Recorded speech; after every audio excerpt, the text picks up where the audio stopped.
Estamos de volta! E antes da gente conversar sobre o livro de hoje, eu quero fazer uma declaração, né? Porque foi por conta disso que me levou a esse vídeo. E o seguinte, desde que eu assinei a caixinha da TAG, Curadoria, ano passado, eu tenho tido experiências literárias muito válidas.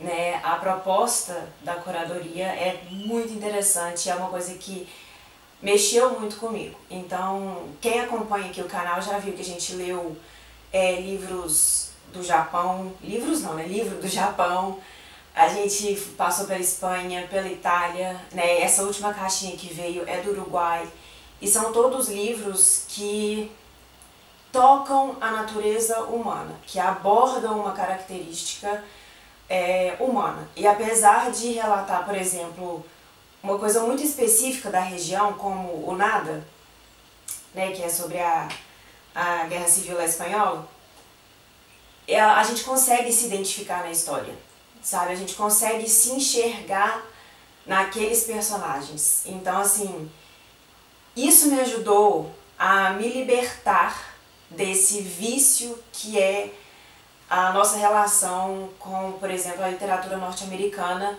e, no meu caso, com os livros YA. Para quem acompanha aqui já há mais tempo, sabe que todo livro YA que eu leio, eu tenho várias ressalvas para ser feitas. Mesmo gostando da história, tem uma coisa que sempre me incomoda. Então eu simplesmente cheguei à conclusão, eu afirmei para mim mesmo que eu já não sou esse público mais, e que isso não me pertence mais. Não assim, que eu vou parar de ler o YA para sempre na vida, nunca mais vou ler. Não é isso. Mas eu consegui quebrar essa certa dependência que a gente tem de permanecer no nosso ciclo de conforto. Isso tudo para falar que, por exemplo, hoje em dia eu já não tenho tanto medo assim de pegar autores russos, por exemplo, que é uma coisa que eu sempre tive medo. É uma literatura muito distante para mim, são assuntos densos, e eu acredito que muita gente tem essa ressalva, principalmente com a literatura russa, né, pela abordagem dos temas, enfim. E pensando nisso, eu já mencionei em alguns vídeos aqui de mangá, que eu tenho um interesse muito grande pela cultura asiática, né, de forma geral, principalmente pelo Japão e pela Coreia do Sul. E pensando nisso, toda essa experiência que a TAG me deu esses últimos tempos, eu comecei a explorar mais essas culturas. E hoje é justamente sobre um livro sul-coreano, que é um amorzinho pra mim, que é o Sukiyaki de Domingo. Eu não sei ler o nome das pessoas quando tá romanizado. Então eu imagino que seria alguma coisa como Besua. Não sei, eu não sei ler romanizado coreano. Mas tudo bem. Então, como eu falei, né, toda essa introdução justamente para chegar nesse ponto, é que se você quer conhecer uma cultura, se você quer conhecer os costumes de um lugar, se você quer entender essas pessoas, leia os livros deste país. Através da literatura você consegue ter uma noção muito grande da realidade desse povo, né? E é justamente o que eu estou fazendo. Então eu dei uma pesquisada, eu vi que tem poucos livros traduzidos para o português da Coreia do Sul, mas a gente vai correr atrás de mais alguns títulos e eu vou tentar trazer aqui para vocês. Eu ainda não consigo ler livro em coreano, mas um dia, quem sabe. Então vamos conversar sobre esse livro. Tem um que é muito mais famoso, que é o Por Favor, Cuide da Mamãe, uma coisa assim. Ele é muito famoso, né? O tema que ele aborda é muito interessante, porém eu achei a sinopse deste livro aqui mais interessante.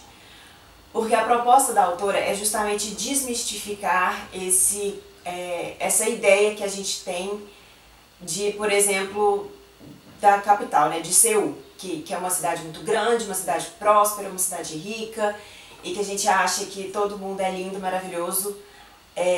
Se você assiste os doramas, né, coreanos, você sabe muito bem do que eu tô falando. Então, logo assim, a autora deixa muito claro que se você procura uma história de herói, né, do mocinho que salva o mundo no final do dia, uma história assim de amor, uma coisa assim, não leia esse livro porque você vai ficar completamente decepcionado. A proposta da autora é mostrar as margens da cidade. Ela então apresenta, a gente não vai ter um personagem principal, ela vai julgar um monte de gente, né, aqui nas histórias, e são pessoas que de alguma forma estão interligadas, mas o principal tema dela é a miséria. E não é a miséria financeira, mas a miséria individual. Uma coisa que incomoda, e uma coisa interessante que ela colocou é que ela percebeu essa miséria em todo mundo, em pessoas que ela conviveu diretamente e indiretamente. Foi a única característica em comum que ela percebeu nessas pessoas. E eu até separei um pedacinho aqui, só para ficar mais claro isso que eu falei, que aqui no final a gente tem o Palavras da Autora. E aqui, ó, a maior motivação deste livro foi a miséria individual, que é a mais nítida de todas, e por consequência o sofrimento oriundo da escassez e a frustração relativa que fere a autoestima. E a gente vai ter personagens diversos, a gente vai ter personagens ricos e personagens miseráveis mesmo, que não tem que vive de favor e que não tem nenhum tipo de renda e que vive dos restos de comida que encontra no lixo. E aí que está a questão, porque, igual eu falei, não é a miséria financeira que define essas pessoas, mas é a miséria deles mesmo, né? É aquela pena que você sente de si diante de uma adversidade. Por exemplo, a gente tem um professor universitário, um ex-professor universitário, muito bem sucedido, que tinha uma carreira muito próspera e estava ali, tinha vários amigos e tal. Um belo dia ele sofre um acidente de carro, ele é atropelado, se eu não me engano, e ele fica inválido, tipo assim, ele não pode lecionar mais. E ele fica completamente dependente dos cuidados da mulher, ele não tem condições mais de trazer um dinheiro para dentro de casa. E assim, a gente vê que ele sente muita pena dele mesmo diante dessa situação. Então ele se coloca como coitadinho a todo momento. Ele não está assim, inteiramente válido. Não é que ele não possa, por exemplo, trabalhar num restaurante, sabe, ajudar de alguma forma. Ele simplesmente não quer, ele entregou os pontos, sabe?